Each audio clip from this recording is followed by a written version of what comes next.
Naimbag nga aldaw kada kayo aming kakabsat and welcome back sa Usapang Tito Manny. Napakaganda pong tingnan nung nakita natin na nagkasama ulit ang ating presidente at ang ating vice-presidente sa mga event dyan sa Davao. Bayaan na natin kung hindi nagpakita yung kanilang mayor na si Baste Duterte. Ano pa ba naman ang aasahan natin? Hindi siya makaharap sa ating presidente. Dahil matapos niyang sabihin na tatamad-tamad ang ating presidente at walang pagmamahal sa bayan, ano ba itong ginagawa ni President Bongbong Marcos? Kaya lang siyempre, yung mga walang magawa, sasabihin na naman, kung di pa nagparinig si Baste, hindi kikilos ang ating presidente. Alam niyo, ang hirap talaga sa mga taong sarado ang isip, ano? Talaga ang gusto lang nila manggulo. Ayaw talaga nila ng katahimikan. Nung wala pa si President Marcos sa Davao, hinahanap nila. Nung dumating naman si Davao, sasabihin nila, kung hindi pa nagparinig si Baste Duterte, hindi pupunta ron. Ay, nako talaga. Bayaan na lang po natin yung gayang makikitid ang utak na ang tanging gusto talaga ay guluhin ang isipan ng tao. Mabuti na lang, kukunti lang po ang nagugulo nila. Tandaan nyo po yung majority ng sumusuporta sa ating presidente na hindi nila basta-basta mababago ang isipan ng mga supporters ni President Bongbong. Nakikita po namin ang ginagawa ni President Bongbong. Apakahirap po ng lagay ng presidente ngayon. What with all the problems facing the world? Siyempre kasama po ang Pilipinas dyan. Tapos yung mga namana pang mga problema ni President Bongbong galing kay former President Duterte. Basta ang importante po, focus ang ating presidente sa mga problema ng bansa. Hinahanapan ng solusyon. Hindi po ganun kadali yun. What with the present state of the country and the whole world? Ipagdasal na lang po natin. Hayaan na lang po natin yung mga taong nabubuhay sa kasalukuyan para lamang manggulo. Ayaw talaga nilang makitang tumahimik ang bansa natin. Well, bahala sila sa buhay nila. Huwag lang silang manggulo ng husto. You know what I mean? At hindi po aatrasan ng mga supporters ni Bongbong Marcos yung mga yan. May nagsasabi pang nagtatawag na daw ng people power. Oh, Diyos ko naman. Sa tingin nyo, kakayanin nila na makapaglunsad ng isa na namang people power? Iba na po ang panahon ngayon. Iba na po yung panahon ng mga nakaraang presidente noong 1986. Ibang-iba na po sa ngayon. Pero, kung gugustuhin nilang magtapatan tayo ng people power, sige lang po. Hindi po aatras ang mga supporters ni President Marcos. Yan po masasabi ko sa inyo. Never again natatahimik lang sa tabi-tabi ang mga Marcos supporters at pababayaan kayo sa mga galawan ninyo, sa mga naisi ninyo na guluhin uli ang ating bansa. Never again po yan. So, tingnan natin, kung gusto nyo ng puwersa ng people power, malaman nyo ang totoong kahulugan ng people power pag naglabasan ang mga supporters ni President Bongbong Marcos para ipagtanggol ang gobyernong ito, para ipagtanggol si President Bongbong Marcos dahil ayaw na po namin ng gulo. Ayaw po namin ng pagkakawatak. Kung pwede nga lang lahat tayo kahit na ano pa ang inyong kulay, magkaisa naman po tayo. Alam nyo, kaya siguro sunod-sunod ang kalamidad na dumarating sa ating bansa. Hindi lang po yun dyan sa Davao, sa pangkalahatan po sa ating bansa. Ginigising po tayo ng Panginoon Diyos. Binigyan niya tayo ng isang leader with the promise na aangat muli ang Pilipinas. Pero ang daming ayaw magpasakop. Hindi sila naniniwala sa sinasabi sa Biblia na ang mga nauupong leader natin ay itinalaga ng Diyos at dapat tayo makipagtulungan at dapat tayong magpasakop. Ayaw nila ng ganun Wala na ang Diyos sa puso nila. Puro pang sariling interest na lang. Makikita nyo naman ang mga taong wala ang Diyos sa kanilang puso. Mga vloggers na palamura, palainsulto, puro paninira, mga mga opisyalis na puro paninira din at puro pagmumura ang ating maririnig. Tama po ba ang ginagawa nila? Or simply wala na po talaga ang Diyos sa kanila? Binibigyan po tayo ng Diyos ng pagkakataon para umangat ulit. Pero ang hinihiling niya dapat magkaisa tayo. Pero may mga tao talagang ayaw ng pagkakaisa. So paano mangyayari na tayo ay aangat kung tayo ay watak-watak? I don't want to sound preachy. Ibalik po natin ang Diyos sa sentro ng ating buhay at makikita natin na talagang magiging mapayapa ang bansa natin basta tayo ay magbalik loob sa Kanya. Sa panahong ito, nakita ninyo, kahit na may hidwaan ang pamilya Marcos at ang mga Duterte, dahil sa trabaho, nagkasama ang ating presidente at ang ating vice presidente dyan sa Davao. Samantalang, yung mga opisyalis natin sa Kongreso, dyan sa Senado at saka sa Kamara, nagkakagulo po sila, nag-aaway-away ng dahil dyan sa tsatsya na yan. Ngayon, kesyo nagbabatuhan sila ng mga below the belt na daw ang kanilang mga pasaringan. Ano mangyayari sa bansa natin kung uunahin ninyo yung mga pansarili nyong interes, hindi yung interes ng taong bayan? Hindi po kakayanin ng presidente lang na iangat ang bansa na nag-iisa. Dapat po lahat, tatlo man ang branches of government, kailangan po magtulong-tulong lahat yan. Hay, nako, alam nyo kung minsan, ayoko nang magbukas ng social media. Dahil puro kaguluhan na lang at pagkakawatak-watak ang aking nababasa. Pero ang isang bagay lang po that keeps me going dahil meron akong tiwala sa gobyernong ito. I have faith in our president. Maliit man po akong YouTuber. Pag ako huminto, di mababawasan din ng isang tagapagtanggol ang ating presidente. So kahit na medyo stressful ang nababasa kong mga balita sa araw-araw, ipagpapatuloy ko pong ipagtanggol ang ating presidente dahil naniniwala po ako, meron pakay po ang langit para sa Pilipinas. So habang nagbabagayan po ang Senado at ang Kamara, ito na naman po si dating President Rodrigo Duterte. May kinalaman pa rin po ito sa ICC. At sinabi ni former President, hindi ko kailangan si Marcos. Sabi po niya, let me be very clear on this also. Mr. Marcos has nothing to do with the ICC. As a matter of fact, I am not asking for his help. They started even before him. Ako na ang bahala sa sarili ko dito. I will deal with the ICC myself. Basta ang ano ko is they do not have the jurisdiction over here or the person.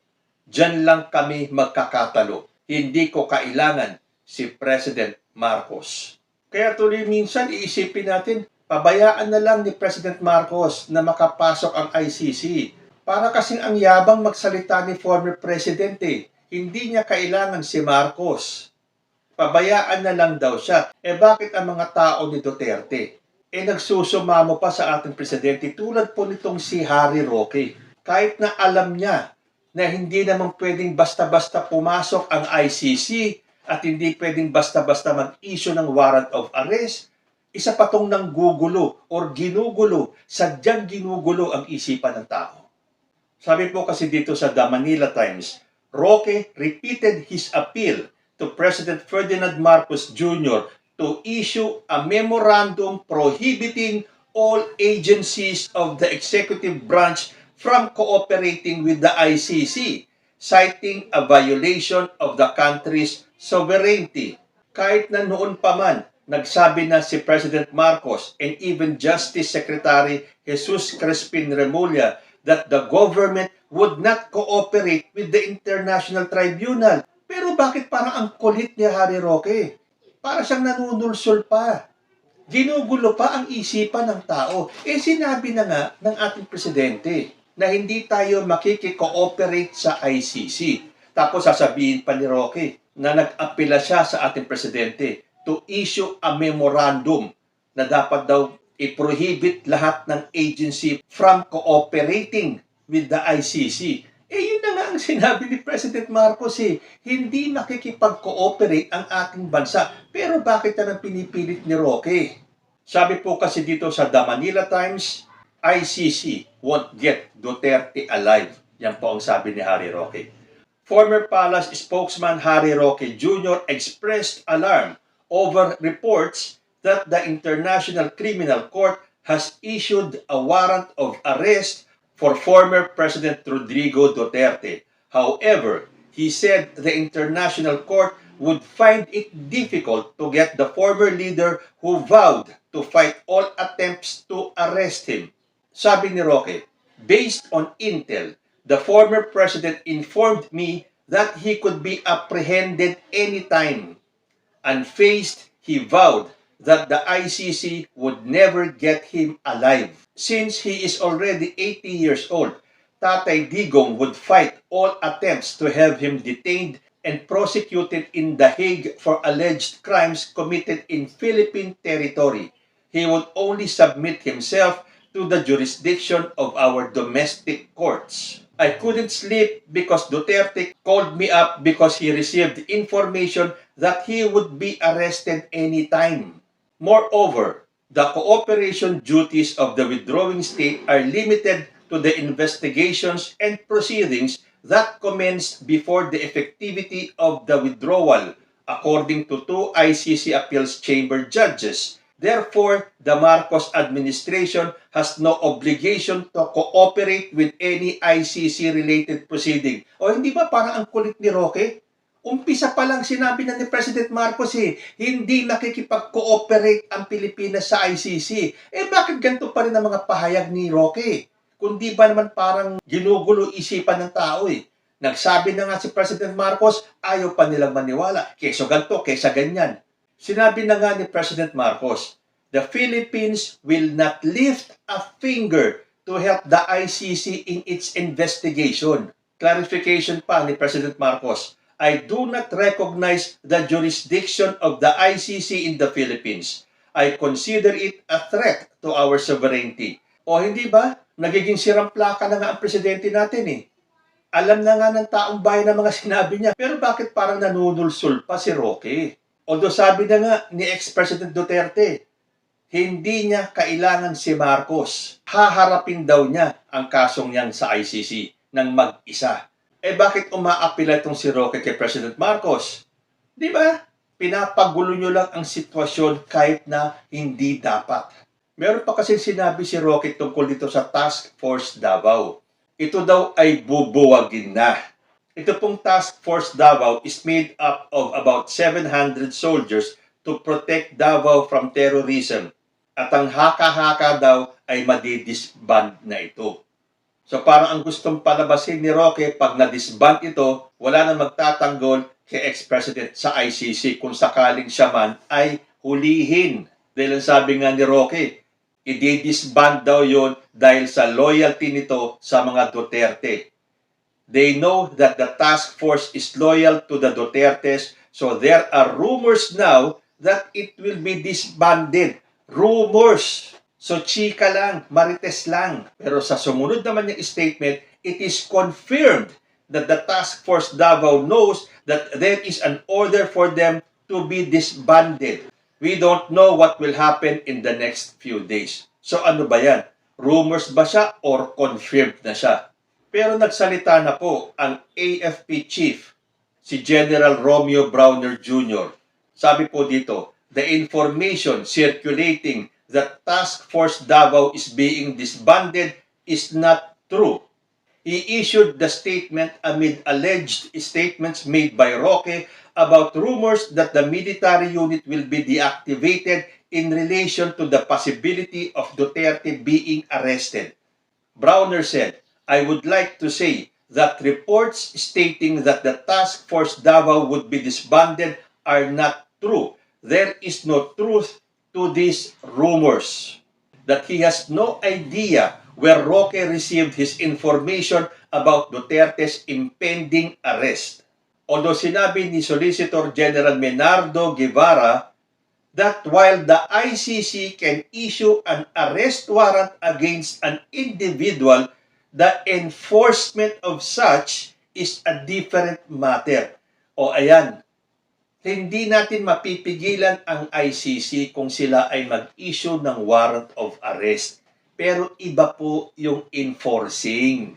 Wala pong policing powers ang ICC para hulihin nila si ex-President Duterte. Dadaan pa rin po yung kanilang warrant of arrest sa gobyerno at ang mga sundalo natin ang mag-i-enforce nun para hulihin si Duterte.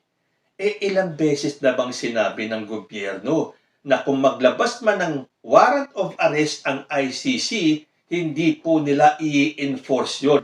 Sabi pa ni Solicitor General Guevara, the Philippine government has no legal duty to cooperate with the ICC due to major issues of jurisdiction and sovereignty. The government will not lend any assistance to the ICC in their investigation, much less in the enforcement in Philippine territory of any processes issued by the ICC. Oh, maliwanag po yan. Eh, di ba attorney itong si Harry Roque? Bakit ganyan ang mga statement na gustong ipalabas? Ilang beses nang nagsalita ang gobyerno, ilang beses nang nagsalita si President Marcos, pero parang sa kanila, nagdududa pa rin sila.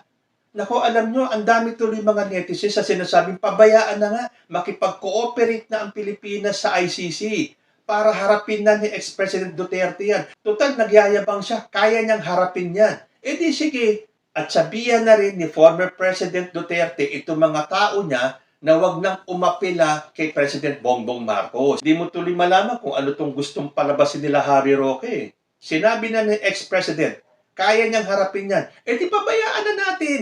Nagyayabang pa, hindi niya kailangan si President Marcos. O di sige, makipag-cooperate tayo sa ICC at bayaan na natin si former President na harapin niyang kasong yan. Gusto rin naman natin malaman totoo ba na may kinalaman si former President dyan sa mga patayan na naganap nung panahon niya sa kanyang war on drugs? Hindi ba? Para mawala na ang ating pagdududa at agam-agam, para malinis na rin ni ex-President Duterte ang pangalan niya. Pero kung matatandaan po natin, ang ICC nag-issue ng warrant of arrest laban kay Putin ng Russia. Bakit hindi pa rin mahuli-huli si Russian President Putin? Ano po ba ang nangyayari pag nag-issue ng warrant of arrest ang ICC? Sabi po dito, the ICC may invite any non-state party to provide assistance in the arrest and surrender of a person against whom an arrest warrant has been issued. Non-state parties have no obligation under the statute to cooperate with the court, but they are encouraged to do so. Ang Pilipinas po sa ngayon is a non-state party na dahil nga tayo ay umatras na or inatras na ni ex-president ang membership natin sa ICC. So kahit nasabihin pa nila na ang inimbestigahan nila ay yung tayo ay miyembro pa ng ICC, the mere fact na hindi na po tayo kasali sa ICC, ang magagawa lang ng ICC is to encourage us to cooperate with them. Sinabi na nga ni President Marcos na hindi tayo makikikooperate. So ano magagawa nila? Hindi naman po nila pwedeng gawin na pupunta sila sa Pilipinas, hahanapin nila si ex-President Duterte at huhulihin nila. Hindi po ganun yun. Dadaan pa rin po yan sa mga polis natin at ang mga polis natin ang huhuli kay ex-President. Paano nga nila magagawa yan? Hindi naman tayo nakikipag-cooperate because we are now a non-state party. Dahil ang magagawa lang ng ICC is to invite any non-state party to provide assistance in the arrest and surrender of a person. Kung di makipag-cooperate ang bansang yung tulad ng Russia, wala pong mangyayari sa warrant of arrest na yan.